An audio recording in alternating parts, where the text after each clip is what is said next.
She's open to going out, so she's hustling us along. Welcome everyone. Joe Klein, Economic Alliance. There's a few seats up front. Welcome. Sorry to interrupt great conversation. We're just commenting. It's so great to see so many people together. First of all, want to see if there's anyone that this is their first meeting. If this is your first meeting, go ahead and stand up. We'll give you a chance just to introduce yourself briefly. Go first. I'm Baden Graham, owner of 180 Carpet Cleaning in Durango. Just fix that. Thanks for allowing me to come to the building. That's great. Pleasure to meet everybody. I'm invited by this guy over here. So my name is Tim Maria. I moved over from Ridgeway via the Northwest, via I think Colorado. I was born here, but I've never lived here. And recently helped with the film festival, doing production, media, interviews, studio. So I got a media and entertainment company. I'm an entrepreneur, so hanging out here. All right. Hi, Dixie. I've got the Colin Health Center. I've been in for almost 30 years. Just opened the clinic, Sana Vida. Krista is my coordinator to help do the outreach, things that I'm good at being in and working. We've got a great clinic, a lot of things that we're offering. So Krista's going to be working with me, helping people understand what we're doing. Thank you. I'm Krista. Krista. Others, please. I'm Lauren Baratich. I'm the new CEO for Local First La Plata. Yeah. Anyone else their first time here? My name is Dave Woodruff. This is my first meeting as a city council candidate. Not my first meeting, but yeah, obviously I'm engaged in the economic vitality of Durango and La Plata County. So happy to meet afterwards if you want to discuss any things of import in your circles. So thank you. All right. Well, welcome everyone. Thanks for being here. Couple things as we get started. We're still have a sign-up sheet for future month coffee sponsors. So if you're interested, please sign up. It's conveniently by the coffee. Oh, it's by the pastries. Sorry. And Robin is this month's coffee sponsor. He's also a new member of the Economic Alliance. So thanks for your membership to be here. Thanks for having me. Quick plug, I guess. Hey, I'm Robin. I'm with Pinnacle Building Performance. Quick summary. I think I said it last time, but I'm a house whisperer. What that entails is going into a house doing an energy audit, comfort consultation, something like that. Coming up with a game plan of what's going on, how to fix it, and then execute. So knock everything out. So air sealing installation, loose development being heat pump installs. So if somebody's trying to get off propane, natural gas, all electric heat, I'm the guy to talk to. Another thing I'm working on right now currently is my HERS-Rater certification. So do construction, putting a number on it, and do third-party verification checkout. So if anybody has any questions, feel free to give me a shout. And I'd love to nerd out on that stuff. So I love having those conversations. Thanks.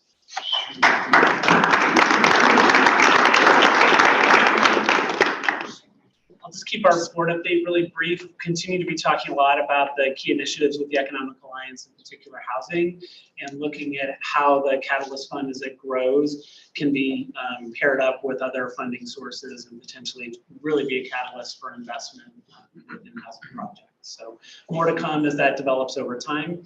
And then we've also took time to reflect on Mike's performance as our executive director of last month, and want to just extend our gratitude for Mike and all he's done to lead the Economic Alliance and support our membership. So Mike, thank you. And with that, I'll turn it over to Mike for an update on the Alliance.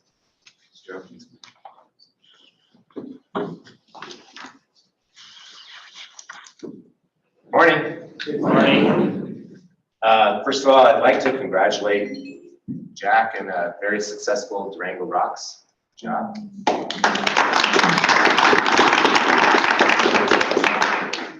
Amongst the winners that were friendly with the Alliance, Gage Sippy, who we've had here speak, we'll probably bring him back to talk about what's happening on the Mesa. Lisa with Homes Fund, who's here this morning. Great job, Lisa. Morhart Murphy, and Ascent Digital, Ben and his team, entrepreneurs and leaders. So great job, everybody. The 9R strategic plan just came out yesterday. I was in a meeting with Tim, and Karen handed these out. It goes from 2023 to 2025. So if you're interested in the strategic plan, come get me. It's a well put together document. She's put a lot of time and energy into that with her team. The Wells Group, we're fortunate to have Bob Allen and John Wells here this morning. They're going to give us a kind of a sneak peek because the forecast doesn't actually go live until tomorrow at noon on the Wells website. So thanks guys for being here and giving us a little insider information. Really appreciate that. Quick updates. The Alliance got notification last week that our LOI, our letter of intent to apply for an Opportunity Now grant, was accepted. There were 248 applications in there for this grant, and 60 of them were accepted to apply. So we still have to go through the application, but we went through the first hurdle. The Opportunity Now grant is a state-funded program that allows us to partner with education and industry in our area and create curriculum that's very specific to upskill and to job placement, looking at skill gaps in specific industries. So we reached out to some leaders in different industries. I think we tagged about 7 different industries, and of course partnered with FLC and figured out how we're going to do this. More than likely, the vision is to use some FLC staff and their probably maybe even some of their alumni, but it also gives us the opportunity to go out and find consultants and subject matter experts in some fields. The things that we're probably looking to address that we heard from the community is digital literacy, financial literacy, and leadership development. So it's more of the soft skills. And then by industry, there's some technical skills that are missing that people feel like, you know, if they had them in either coming straight out of school or to get to mid-level management, you know, how do we facilitate that? So we're really excited. It's potentially a 3-year program, and the grant we're applying for is up to $2 million. So this is a big deal if we could get it. The Catalyst Fund Committee is seated. The rubric is complete. Sarah, you want to give a couple of words about the next steps for the Catalyst Fund? Yeah. We are launching officially this week. Just to give you a little bit of an idea, we have 350,000 seated. So this is a private-public partnership to create pre-development funding. So the grants will be anywhere from 25 to 75,000, and the pre-development costs can include things like project feasibility studies, environmental studies, engineering, architectural, market studies, options, legal fees, soil studies, site prep, appraisal surveys, development consultants, just to give you an idea of the swath of cost it will cover. And then this is for projects that are up to 140% AMI for rental or up to 160% for sale projects. And there's been a lot of questioning about AMIs. We are coming out with charts this week with the launch of the Catalyst Fund that are in conjunction with current HUD numbers, taking into account the interest rates right now, working with Lisa Homes Fund, working with City of Durango and other housing leaders and stakeholders on those charts. The LOI will close on April 5th, and this is our first round, and we'll have 3 more rounds this year. Thank you, Sarah. Really excited about that. Within the next 48 hours or so, we'll know if we can increase that Catalyst Fund to about $650,000. So very, very excited about that. The objective is to get that over $1 million by the end of 2023, which I'm pretty optimistic about, and hopefully will impact some workforce housing projects in a real way. Jack, again, congratulations, and thank you for allowing the Alliance to co-facilitate the housing forum with you. I think Kim's going to talk a little bit about that, but we had over 100 people show up in a snowstorm. and it was pretty successful. I think the comment I got back over and over and over again is, wow, we didn't know how much is going on. And I think this audience sort of does, because we've had, all the folks here talking about the projects. To illustrate that, just yesterday, it was announced that this community received $3.8 million for 3 projects, one for the city, one for the county, and one for Ignacio, and I'll let them discuss that in a little bit more detail. But it just shows you like how much all of this effort is really helping address the problem. So I'm really excited about that. Michelle, we still have internship dollars, so please come see her. Again, just to remind everybody, we're really focusing on job creation. So if your organization has potentially a part-time job or a full-time job in 2023, let's get an intern in there. The Alliance will write you a check for $3,000 to make that happen. And I think we'll sunset that just after the summer, maybe early fall. So grant money will probably run out. With that, I will, we have a great meeting, so I'll turn it over to Joe and get the meeting started. Thank you, and thanks for being here this morning. Great, thanks for the updates, Mike. And we've got a number of great presenters this morning. Will you cover that, Joe? I sure will. So then, these are renewals or new members, right? Yep. So big thanks to Alpine Bank. I saw Eric this morning. Thank you for being in this chairman's circle. We've also got Southwest Ag, Bank of the San Juans as investors. So thank you. Associates, Coldwell Banker, Brookie, ImageNet, thanks Mitch. I saw you this morning as well. Align Tech and ASAP Accounting. And then thanks to our friends, Brad, I saw somewhere this morning. Thank you, Brad. And then some new members, Horic Engineers, the Community Foundation, as well as Pinnacle Building. So thank you all for your renewal and your new membership. And with that, we've got 3 presenters this morning in addition to updates, starting with John Wells and Bob Allen. This morning, they're going to give us a preview. Thanks for being here. Thank you, Joe. You're welcome. And as Michael mentioned, we have the forecast. This is another virtual year for it, since we have to kind of book almost a year in advance. Didn't know where we'd be, COVID, space, how people would be comfortable. But next year, we'll probably do it at Fort Lewis College Ballroom and do it virtual both. It's virtual live tomorrow at high noon. Just go to the Wells Group website, wellsgroupdurango.com.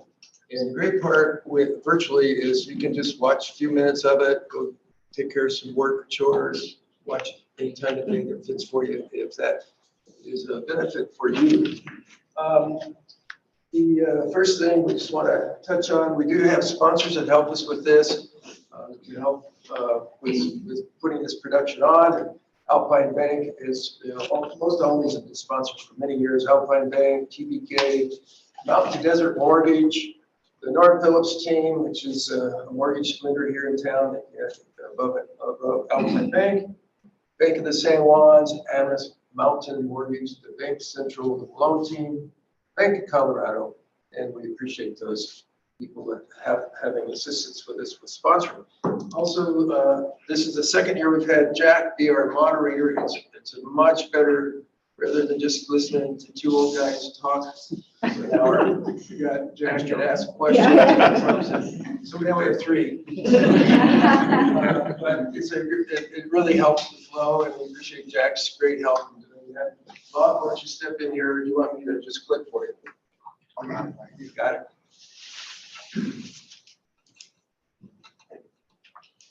Space bar. I know, it's, am I talking? No, we can hear you. You're talking. Yeah, anyway. All right, so first of all, this is the 23rd year we've done this. And I think we want to thank the Wells Group for doing this for 23 years. It's a really great service to the whole entire community. It's a pretty big deal. It takes quite a bit of time to put this together. We only have about 8 minutes here, we were told by Mike, so we had to shorten this down from the entire presentation, and we did our best. So there's a couple factors that are impacting our local real estate market the most. Number one is mortgage interest rates. everybody's aware that mortgage interest rates have gone up quite a bit here in the last 6 to 8 months. And that's having an impact on buyers' purchasing power. Number two, and perhaps every bit as important, is how much inventory there is out there for sale. I've been doing this since 1986. The inventory right now, and this is everything. This isn't just homes, this is commercial, this is land, this is everything. This is as low as it's been since 1986 in my entire 37-year career. That's pretty shocking. And that's having a huge impact. So we need inventory. And I don't know where that's all going to come from, how that's going to get on the market.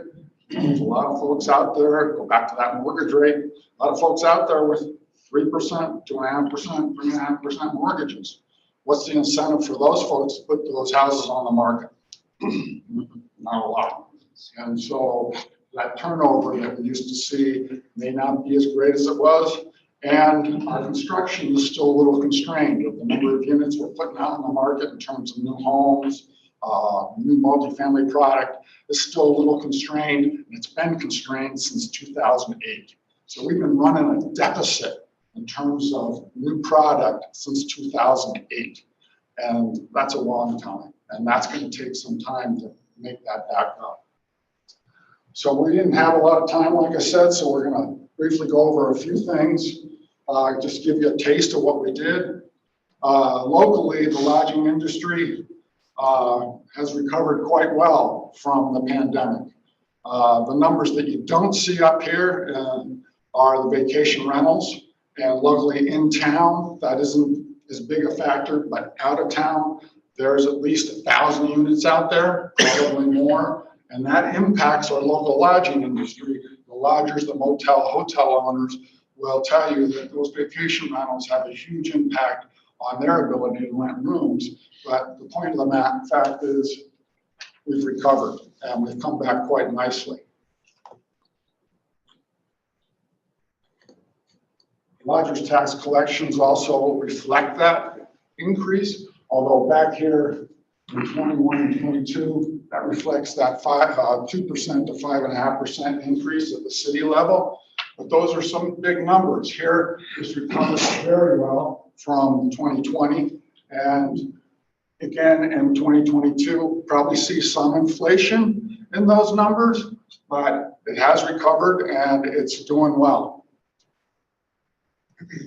Sales tax collections have also recovered. This is the 2% sales tax. I got this directly from the assistant finance director of the city. And this is the 2% that goes into, I believe, the general fund. And so you see that strength of recovery in 21 and 22. And again, down here, you see that percentage increase. Some of that's probably some inflation, but it continues to rise. And that shows a healthy local market. And I'll let John finish up here. Yes, but we do have a solution for the housing, and that is we set up a booth right as you walk out to list your property. And with this number of homes, it'll probably give us a nice look. And we have a lot of good friends in the real estate business I see here. They'll help. Won't you guys help with that? You know, the seriousness of it is, you know, when Bob called me when he was doing the numbers and it's so low, I said, Bob, you got to double check those numbers. Can't be the lowest it's. And that again is all types, but still today, I mean, what, just the other day, like 12 homes for sale in the city limits, I think, or something like that. That's pretty amazing. And we have buyers, you know, even though people have gotten used to the interest rates, they have figured out it's not really going to change soon. So if they're in the buying mode, there's buyers out there and there are some sellers out there. As we all know, when we have a real winter like this year, we might have more sellers come next month, right? Those people got out in the country and didn't know that they're supposed to plow their own roads. So really wanted to kind of end with this graph because this is kind of telling. And we all know what a wonderful county, Southwest Colorado area we live in because of public lands. Now, you know, we've got federal lands, we have Native American tribal lands held in trust by the federal government. You have state-owned lands, and a little bit with City and County, not much. But when you add that up, when you have 38% available lands for public, that's really telling. Now, we also know, where did Durango start developing first, 130 years ago? Well, of course, here in Durango, Animas City, but on the most level land, right? I mean, if you look at our geology and our geography, what's left of that 38% is a little more challenging. You know, any of the brokers here have somebody comes in and says, hey, I want to do this project, I need like 5 acres, and I want to be within the city limits. That's a very hard ask, very hard. I mean, not just what's on the market, just if it's even out there and hasn't been developed yet. So this is the good news, bad news. The good news is I don't think we'll be 200,000 people in La Plata County in the distant future. The bad news is it's going to probably keep housing prices up because there's supply demand. There's a lot less land. It's going to be more expensive. So we've got a lot to deal with. We've got a lot of great moving parts with housing. You know, that's wonderful assistance, and with these funds, it's really the focus, I'm sure, not just for the next year or so. This is going to be the focus for a decade. So appreciate that. Thanks very much for your time. Hopefully we stayed on, No, you're great. on there. Thanks.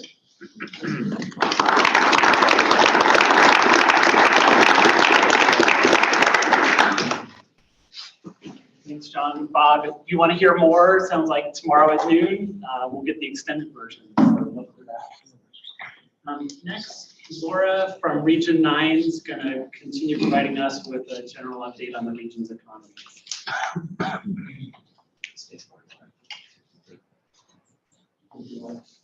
Thank you. So great to see all of you today. I actually am not going to talk too much about data, but I'm going to give you a year in review of what Region 9's been doing in La Plata County, and also talk about what we're doing kind of in the future, and that's because I only have 8 minutes. All of these pictures, just want to let you know, are all loan clients that Region 9 has helped. We work primarily with startup businesses that are not yet bankable. And then we work with all of our bank partners to help those who maybe have a little lack of collateral or don't meet the 5 C's of credit. So without further ado, let me talk a little bit about what Region 9 was doing in 2022. We had an amazing year of growth and change. We integrated the Southwest Colorado Council of Governments. I don't know how many of you are aware of that organization, but Colorado has 14 regions. We just have a boring name. And each region has a council of governments or an association of governments or an economic development district that kind of runs all the regional programs. And for the last 12 years, we have had 2. We have had a council of governments and Region 9. And in the last year, we brought the COG under our umbrella, and we really appreciate all our governments working on that. That's always a lot of fun. But with this integration, we feel like we're going to provide better regional services across the board. And part of what we did is we had to expand our services to include broadband, transportation, and housing. However, we're doing housing on a more regional level. And one of the things that we also did last year is we integrated, or we turned over, I should say, the Regional Housing Alliance to the La Plata Economic Alliance. And the work that has been done since that happened, I am so excited. And part of that was because the Regional Housing Alliance is just a La Plata County effort, and it made more sense for it to be with a La Plata County entity. So welcome to Sarah, and great work, and we're very excited to continue to collaborate with you. We also received, and that's a typo, $413,000. We're putting a carrier neutral location in the old main post office, and we thank La Plata County for that partnership. It'll go in the basement. That was already, if you didn't know, their IT office, so it already looks like a, you know, broadband center. But what this is going to be is a place where basically private and public entities can connect to the big fiber pipe that we have going through the area. And that primarily will be Ting, which is building out Durango. We have Region 10, which is connecting us to our counties to the north. And then we'll also have County City CDOT when they finish their fiber loop that's going along the highway routes into this area. There's also one that's going into Ignacio and Bayfield, because we're trying to have these on and off ramps, so to speak, for fiber as build out continues. And I find out all my technical terms. We completed the Southwest Colorado Broadband Plan.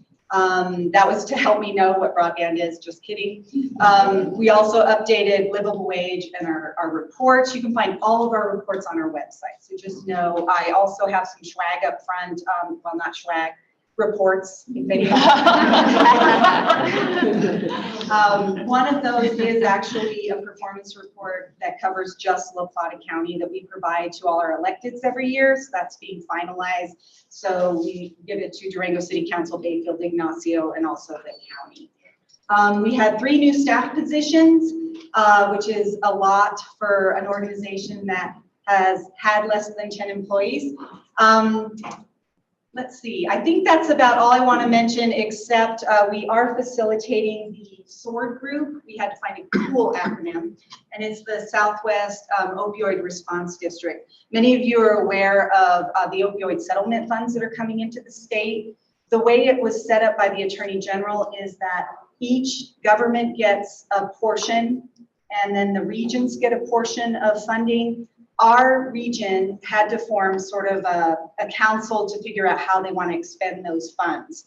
Our region, which I'm so excited about, to agree to put all of their money into the regional pot, and they want to do something big with it. So instead of, and I'm joking, but San Juan County getting $200 a year for 18 years that they don't want to report on, everything's going into the regional pot. You may have seen that there's been additional settlements. So we were getting about close to $2 million a year for 18 years. We're now going to get more. We don't know what that is, but the role of this council is to hopefully do something big. And as you know, it has to be around opioids or substance. We have no, I mean, it goes without saying, we have no inpatient treatment. We have no residential treatment. We have no transitional treatment. We have no sober living homes, et cetera, et cetera. So the goal is, right now, when I move into what we're doing in 2023, we're conducting a feasibility study to figure out what highest acuity treatment would be feasible in our region. Is that inpatient or not? Is that having sober living housing? Is that having medically assisted treatment where we have a methadone clinic, things like that? Is it harm reduction, etc.? So once we know that, then the council is going to decide what we start doing with our money. We are in year 2 of 19 years of this funding. We did not expend any money. We are rolling it over until we know what we want to do. So I feel like within the constraints of how all of this was set up, this is going to be pretty amazing. If any of you are interested, we have the minutes on our website. We have required council members from government entities, but we have all the hospitals participating that are involved in actual substance treatment, access, folks with, is my time up? etc. So I won't go into more detail on that, but please know if you have questions. Also, we're working on transit connectivity now that we're working with transportation. Obviously, if you're in Durango, there's some great transit.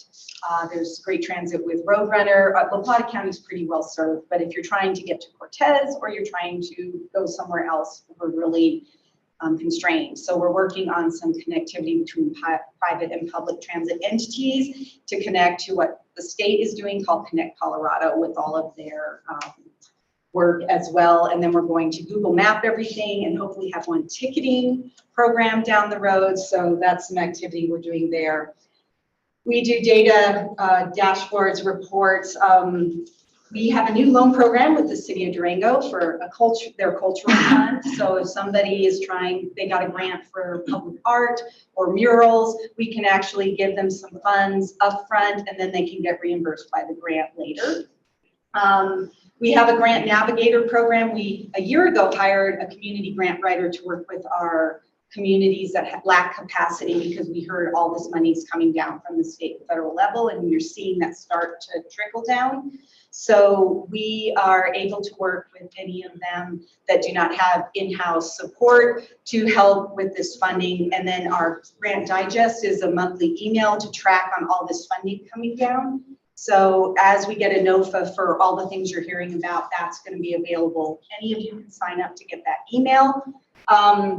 We are updating our community development action plan, which is kind of boring. Don't tell Heather Otter, but that's basically our list of priority projects in each county that we work with all of the municipalities and the counties on.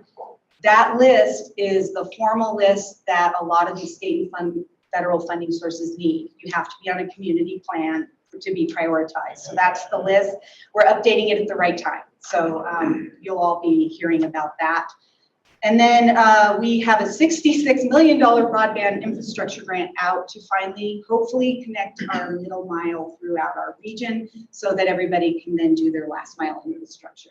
We'll find out in a month. And I don't know if I want it or not, but we are facilitating that on behalf of the governments in the region. And then the only other thing I want to mention is our organization. We're a public-private partnership. We cover the 5 counties, 10 cities and towns, and 2 tribes. We have to have government representation on our board. And I listed our board members from 2022, which you probably can't read, sorry. And then also in 2023, we have some changes. One, I noticed we have Colton Black that joined us with the Southern Indian Tribe, who is on our board. He started in 2022. We also have a loan committee. Our loan committee fund is $10 million. We have been making loans for 30 years. Very small loans. I mean, well, some go up to 100,000, but they're not necessarily large loans in the eyes of the banking industry. And the loan committee meets monthly to make decisions, and you'll see we have some La Plata County folks on our loan committee, including our chair and vice chair of our loan committee. Sure. The 5 counties we cover is Archuleta, based where Pagosa Springs is, San Juan, where Silverton, Dolores County, which is Rico and Dove Creek, Montezuma County, and La Plata. Thank you. And then last but not least, if we can help you, these are some of the services we provide. I mentioned many of these already, but we will do data research. We work with the state demographer closely, and we get a lot of inquiries. You may have seen on that previous list, we had 406 inquiries just from La Plata County last year on all of these grants. Nothing, but it did not include our business loan fund. And then again, we do the microloans. We work with the state on incentive programs like Rural Jumpstart. And then we have a commercial property tool. Sorry, I didn't mention that. We've worked with all of our Association of Realtors to actually have the MLS just for commercial properties on our website, because we really want to help businesses. As you know, office space is plentiful, light industrial commercial space is not. You all know Tailwind struggled for a long time to try to stay in our community and find commercial space. They are not alone. And our philosophy, because we're regional, is that sometimes we just have to keep them in the region if we can't keep them in the county. So this is a way to help with that. And that's our staff. I'm laughing. They put us on steps. Shaq is so strict. He looks like he's 10 feet tall. And then finally, this is our staff, if you need to outreach any of us. And then I have our email and phone number.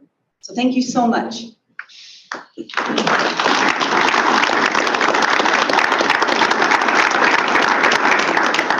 Laura, thanks for all your collaboration in La Plata County, but also throughout the region. It's great to hear the updates. Next, going to welcome Dave Hagan. Rico Block couldn't join Dave today, but they've got an organization called Durango that's helping promote the cycling community and some events that are coming up. Hi, everyone. Thanks for having me. Dave Hagan, that's my old picture back when I was the director of the cycling team up at the college for 18 years. I have left that position, and Rico Block and I have started a website called pedaldurango.com, and meant to be the source for all things cycling in Durango, but also have some other resources there for new people moving to town and tourists and that sort of thing. The whole thing was born out of about 4 years ago. We had some cycling stakeholder meetings in Durango, and we're trying to kind of find a way to bring the community together.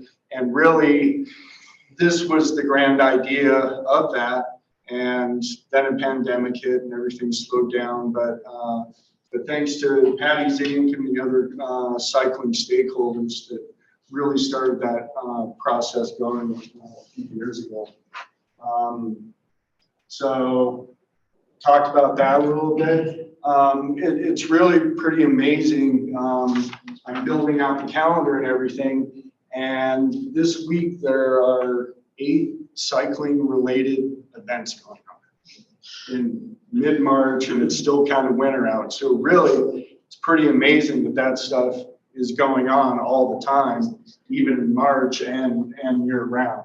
But then by bringing our community together, by having these things on the calendar, by having, you know, all the resources we have, hopefully it's a welcoming environment for tourists coming to town.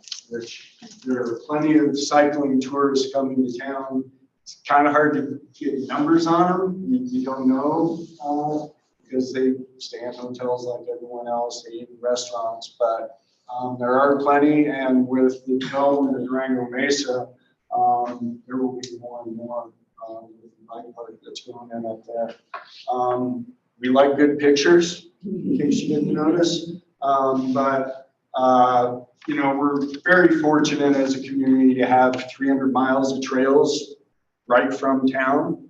And so what we've done with the site is try to organize it in a fashion that makes it easier to digest. So we have in town, mid-country and high country trail systems. We have road rides, road loops set up. I don't know, some of you might know of something called Strava, but we have rides laid out in Strava. You can download that file and put it on your little computer on your bike, and it can tell you exactly where to go on your whole ride, that sort of stuff. Gravel rides, social rides. There's a group ride going out here this Thursday, just kind of a community cruiser ride, sorts of things that bring people together. Coming soon, we'll get together with Purgatory, nearby community trail systems, Farmington, Aztec, Cortez with Phil's World, Dolores. You know, there's just a lot of ways to get outside and ride bikes in our community. We'll be fat biking now that we're having a real winter. There's more people riding their snow bikes now. So bike packing, and then, like I said, Durango Mesa Park is going to have a lot of biking amenities up there. And I went to the meeting last night at City Hall, kind of an open house for everything that they're doing, and there's going to be some new trails built this year up there. Kind of the first step in that whole process. And then we have great programs, clubs, and teams. You know, where would we be without Durango Trails and what they've done? Durango Devo, and every pedal or 2 groups. Bike Durangos and advocacy, kind of a bike commuter, but also getting out into the community a little more. Durango BMX, Durango Derailers raise money every year by getting together as a team and logging a bunch of miles. Fort Lewis College Cycling Team, Team Segment 28's a little professional team here in town, and Secret Sauce Seminars, which is Sarah Tesher goes out, and she was one of the founders of Durango Devo, but goes out and teaches other communities, here's how you build a youth cycling entity.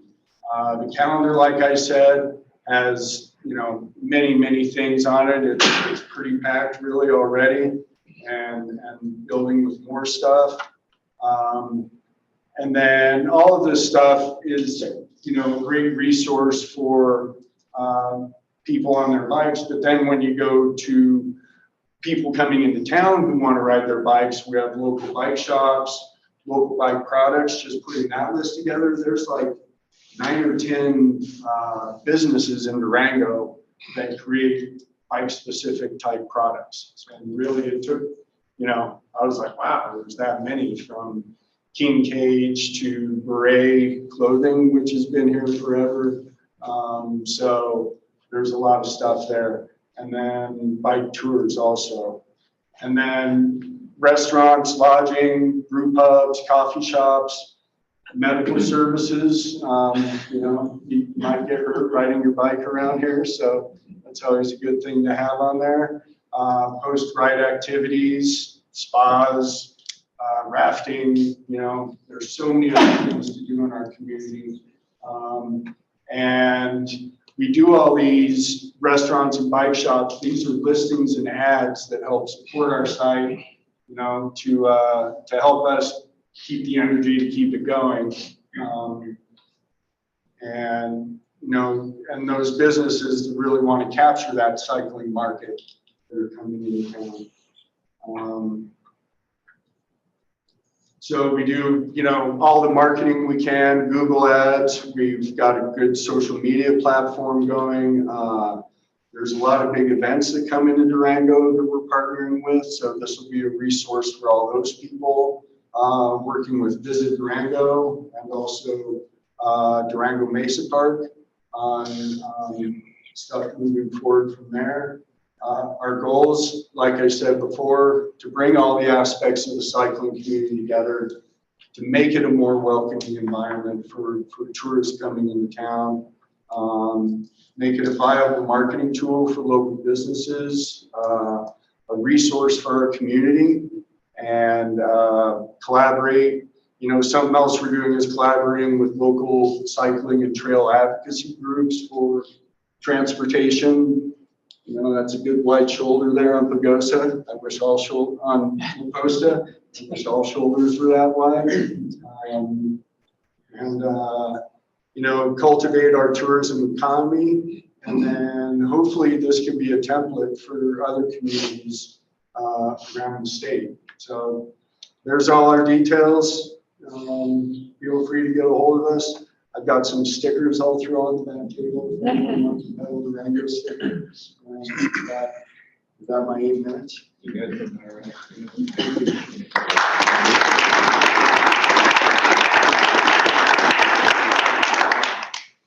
Dave, thanks for joining us. Thank Rick for his work as well, and appreciate seeing all the cycling kind of pieces of the community under one umbrella. Next, we'll start transitioning to some updates from within local and other governments. Today, we're privileged to have Helen from Senator Hickenlooper's office to provide us with some information. Awesome. Hi, everybody. This is me in front of a yurt in a past life before I worked for a U.S. Senator, but it's really good to see y'all. I'm Helen Kadich. I'm Service Senator Hickenlooper's Western Colorado Director. I'm based here in Durango. I know most of you, and it's really good to see you. Wanted to cover a couple of quick topics. Mike pinged me last night asking to cover 2 quick things with you. So I think I have 2, which maybe turns into 4 minutes. Couple of quick notes. One, we started the 118th Congress. Senator Hickenlooper is sitting on the same 4 committees as he did this last Congress. So the Health Committee, Health, Education, Labor, and Pensions, we partnered with many of you, so thank you in advance for continued partnership and work there. The Commerce Committee, the Small Business and Entrepreneurship Committee, and the Energy and Natural Resources Committee. One note that I did want to share is that he switched subcommittees, so he's going to be the chairman of Employment and Workforce Safety. 2 things in particular here. Senator Hickenlooper was you know him. He was a business owner, started the first microbrewery just in front of Carver's. And this particular subcommittee focuses on workforce development and apprenticeship programs. So all federal policy overseeing apprenticeship programs is a specific place that we are focusing a ton of staff time into. And we'd love to partner with you all on both on kind of the convening work and also federal policy. So we're going to be diving into that in workforce development realm quite a bit here during this Congress. This last Friday, both Senator Bennett and Senator Hickenlooper's office closed our applications for CDS requests, congressionally directed spending requests, formerly known as earmarks for those of you who were around doing earmarks 10 years ago. Couple of us Couple of quick notes on this. Congressionally directed spending is applicable for local governments and nonprofit organizations. This last year, we secured $129 million for the state of Colorado through congressionally directed spending. Shovel-ready, have to be self-sustaining projects. And we funded a number.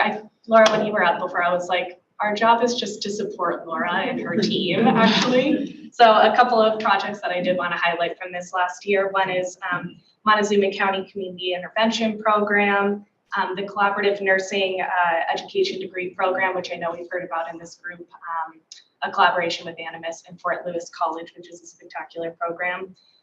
The room that we're all sitting in, the Center for Innovation, some of the business and entrepreneurship programming happening here, was a CDS request. And then I know a lot of us were at Jack's event a couple weeks ago, but the Best Western motel conversion was something that Senator Bennett and Senator Hickenlooper's offices were both able to support for that motel conversion or hotel conversion, which will be 120 affordable units in the city. So we're really, I think that's a gem project that we were able to get through CDS. Couple of notes. One, CDS goes through with the final spending bill, so we won't know which projects are included in the final spending bill until it goes through, which happens likely in December. And I think it's going to be a little bit of an uphill battle this year, given where the House is seated now. But we're remaining very cautiously optimistic and putting in a lot of staff time is what I'm saying to this. So we're putting our time and effort into this and are optimistic about moving forward with CDS this year. This year, a shift that's happened over the last couple of years is our House representative is also taking CDS requests for the first time this year, which I think is a hopeful note for us in the region. The one last note that I'll share is that on Wednesday, Senator Hickenlooper is hosting his first likely of 4 town halls that will happen this year. We had incredible participation. I am pointing to you a lot, Jack, right now, but we had a video submission for a question, our last town hall from Jack. It's a great opportunity to get, I think the questions can be just a spotlight on, statewide spotlight on some of the work that we're doing locally. So really encourage folks to submit questions. It's all up on our website at hickenlooper.senate.gov. It's at 5 p.m. tomorrow, so we'd love to have as much participation from the Four Corners area as we can. Last note is Laura talked about the regional grants navigator. So Tiffany is serving as that with Region 9. The state has funded regional grant navigators throughout the state to serve in this role. Our office is also tracking federal funding opportunities alongside the regional grant navigators. So if you all are working on projects that you're thinking, infrastructure projects in particular, we're starting to see the bipartisan infrastructure bill really hitting the ground in Southwest Colorado. $30 million for the Southwest CFLRP for forest health programs throughout Southern Colorado and Northern New Mexico, for example. $40 million for the Southern Ute Tribe for broadband expansion, a little bit over $20 million with Ute Mountain Ute for broadband expansion. An incredible grant that's been submitted with a letter of support from both Senator Bennett and Senator Hickenlooper for regional broadband infrastructure. So a lot is coming down the pipeline. If you all are looking or are curious to look at other federal funding opportunities, really good opportunity to get in touch with me and our office, as well as John Whitney and Senator Bennett's office. We're always happy to help sift through the many layers of federal funding and grants with you. So I'll leave it there. How did I? You did great. 4 minutes. Yeah. Okay, thanks.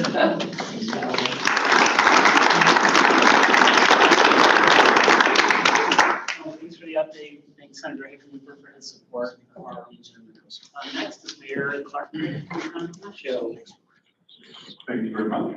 Well, good morning, everybody. You know, when you see me, we're on the home stretch. Yeah. Like our pastor says, I'd rather be here than any hospital in Colorado. So the best news I want to share with you today is that you finally get mad. Okay. That the monies that we were talking about, we got an award letter yesterday from an IHUI grant, which is an innovative housing grant administered through DOLA. And Ignacio was awarded $2 million for a project. Oh. So that's a pretty big deal. So we're looking at some additional funding opportunities to raise that up to about $2.7 million for the infrastructure for Rock Creek. Now, tying into the housing thing that went on a couple weeks ago, Patrick Morrissey with the tribe heard what Mark Garcia was saying about our Rock Creek. They met up afterwards and kind of put their heads together. I signed a letter of support last week to both Hickenlooper and with Bennett to try to get some of that CDS spending. The tribe would like to actually build the five-plex units that are in that project as a public partnership with them. So that's a big deal for us to be able to pull that off if it comes together. But I think that that's a wonderful thing to speak about. When we get together as leaders, we don't know what those connections are going to be. And so something as impactful as that has brought two people together to create something pretty extraordinary. So anyway, those are the things I wanted to share.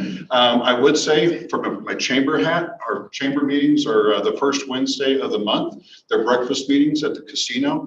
Any and everybody's welcome. We'd love to have you there. This week's going to be kind of fun. Our Eva Lewis is our director for the Ignacio Creative Arts District, and she's going to be speaking, kind of giving us an update on what ICD is doing. There's economic impact with Creative Arts District. So anyway, if you're interested, talk to us and we'll tell you more about it.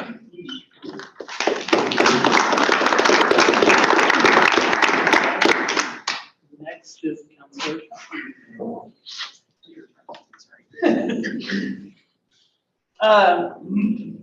So I just wanted, we had an open house for our east intersection discussion, but we had a snowpocalypse that day and we only had 7 people show up to that. So we're doing a redo today. We do have a session from 11:30 to 1:30 at the library today. And then we also have an open house from 4:30 to 6:30 tonight at Town Hall. And I will tell you, if you see some of the chatter on our Facebook and social media pages, it's pretty negative. There's a lot of people that don't think we need this intersection, that it's a waste of money. I will tell you that there are 2 major developments on either side of this intersection that just are going to bring a lot to the community. And one of those developments, I was trying to put Brad on the spot today, but he doesn't want to step up here. The developer is going to go 100% deed restricted on the residential units there. So we are working with the developer as the town to help get some grant funding for infrastructure. So this light is important. Come listen to why we need it and how we're going to go about doing it. Get the word out. So on that, thank you. Thank you.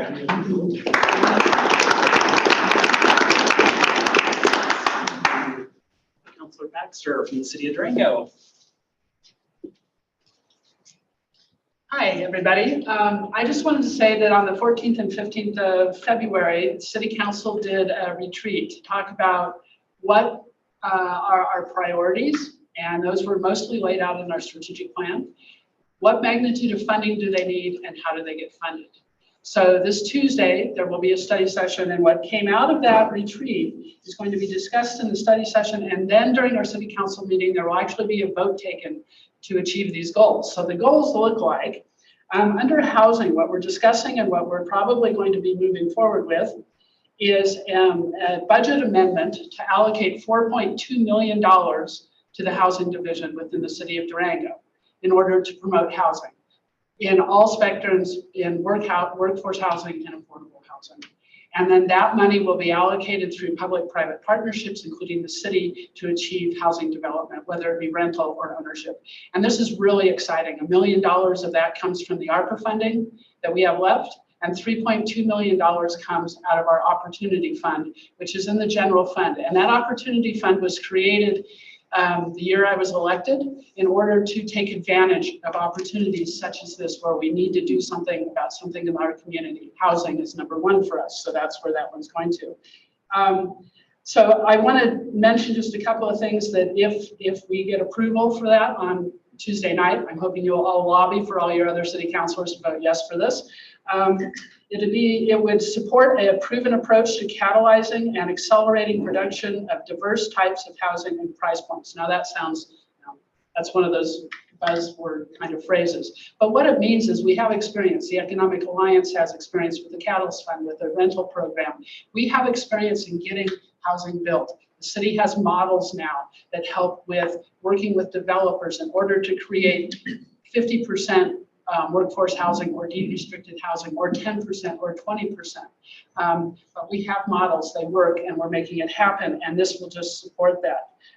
It works with various types of ownership. It will help ensure long-term affordability for workforce and local residents. And it engages a diverse set of community partners to create a unified, sustainable program. So this means our nonprofit groups, housing funds, housing solutions, all of those groups that can work together to make this happen with the private sector. So I'm really excited about it, and that $1 million that both Michael mentioned and then Craig also mentioned the money that they received. We received $1 million toward, Helen mentioned that also, and I want to thank both Hickenlooper's office and Bennett's office because they have been so supportive of this region. It's incredible. And so has DOLA, and so has CHAFA. And we're all working together and we're all making it happen. But that $1 million is going to help make that Best Western happen for affordable housing levels. And I was a little disappointed to read in the newspaper about Representative Barbara McLaughlin's comments about how we as a community and as a region were not getting much done, and that we had one rental project that was too expensive for people to live in. And I want to kind of talk about that for just a minute, because as both Bob Allen and John Wells mentioned, inventory is key. And we need inventory in every price range to help us solve this problem. So anytime we have anything built that people can live in, it helps with the inventory problem. And I also was disappointed that she did not mention all the good work that we're all doing in Bayfield, in Ignacio, in Durango, in the region, because we are making it happen. And we are very far ahead of many of the other communities, and even in our state, in being ready to have competitive programs and shovel-ready projects. And so this $4.2 million that the city wants to contribute will go a long way towards making this happen. It's a start, Dave. If you get on city council, this is where you're going to have to keep going. So I just want to make that very, very clear.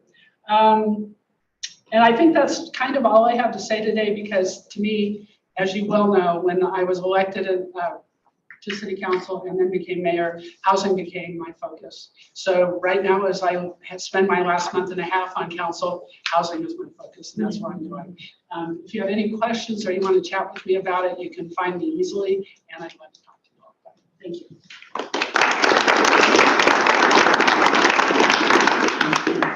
I think that wraps us up today. We don't have any comments from the county today, right?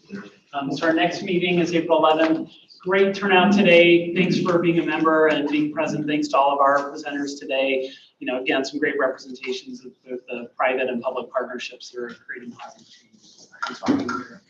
And Mike's telling me we're finishing on time. So great day.